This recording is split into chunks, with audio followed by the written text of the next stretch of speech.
Quand nous nous posons la question, pourquoi fallait-il la vie terrestre du Seigneur Jésus? Il est clair que celle-ci implique et contient en elle-même d'autres questions. Par exemple, pourquoi était-il nécessaire que la majeure partie de ce temps soit passée en privé et en ce qui nous concerne en secret? Nous essaierons de répondre à celle-ci et à d'autres questions subsidiaires, au moins dans une certaine mesure, dans de prochains audios. Beaucoup de choses ont été formulées précédemment au sujet de la vie terrestre du Christ. En général, dans le but de montrer que la personne de Jésus de Nazareth a existé, combien il était bon et supérieur aux autres en tant que docteur, ou au maximum pour montrer qu'il était plus qu'un homme.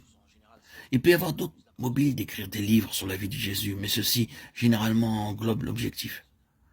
Bien sûr, considérant que Jésus est devenu une grande figure de l'histoire du monde, il est intéressant de savoir où il est né, où et comment il fut élevé, où il évolua dans le pays, ce qu'il enseigna, les miracles qu'il a accomplis, et ainsi de suite.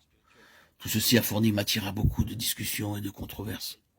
Les miracles ont fourni matière aux psychologues et son enseignement aux théologiens et aux doctrinaires. Mais lorsqu'on a dit tout ce que l'on peut dire et écrit tout ce que l'on peut écrire sur ces sujets, on peut n'avoir guère progressé au-delà de l'histoire humaine. L'histoire humaine, comme telle, fait beaucoup appel à l'émotion, à l'imagination, mais ne change pas le caractère. Quelque fascinante, frappante et touchante qu'elle soit. Si vous en restez simplement là où vous avez arrêté net la véritable signification de la vie terrestre du Seigneur Jésus. La vie terrestre de notre Seigneur n'était pas destinée à de tels objectifs. Le rapport de sa vie n'était pas simplement destiné à nous fournir des données, de l'information et un sujet intéressant concernant un certain homme, si grand et si merveilleux soit-il, qui a vécu il y a tant d'années dans telle ou telle partie du monde, qui a dit et fait telle ou telle chose. Il n'est pas venu pour cela. Ce n'est pas du tout dans cette intention qu'il s'est trouvé ici-bas pendant un peu plus de 30 années. Sa vie était destinée à manifester non pas simplement qu'il était à bien des égards différent des autres hommes, mais qu'il était d'un ordre d'hommes différent de tout le reste, y compris le meilleur. À moins d'avoir clairement reconnu cela, vous n'avez pas découvert la clé de la vie terrestre du Seigneur Jésus. Il a rencontré quelques-uns des meilleurs types d'hommes de son temps.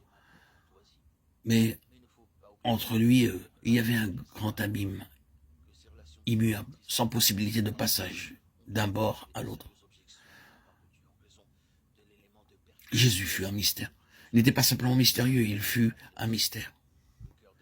Il n'a pas été simplement mal compris. Tant de gens ont dit à son sujet, il était un homme tout à fait mal compris. Non, il n'était pas simplement mal compris, il était incompris. Et c'est très différent. Jésus ne se conformait à aucun des principes ou des méthodes que ce monde a comme base. Il ne faisait pas ce qu'on espérait qu'il fît, que ce soit de la part du monde ou de ses amis. Souvent, il retarda ce qui était attendu de sa part. Il ne le réalisait pas à l'instant parce qu'on le lui demandait ou parce qu'on attendait à cela de sa part. Il mettait un intervalle entre la perspective d'une chose et tout ce qu'il faisait. Et dans cet intervalle, on doit placer cette unicité qui le concernait en tant que genre d'homme, son ordre différent des autres hommes. Si vous essayez de l'ajuster, de faire de lui une partie d'un ordre humain établi, de montrer comment il fit ceci ou cela de façon bienveillante, simplement parce qu'il était tellement bon, vous avez complètement manqué le point essentiel.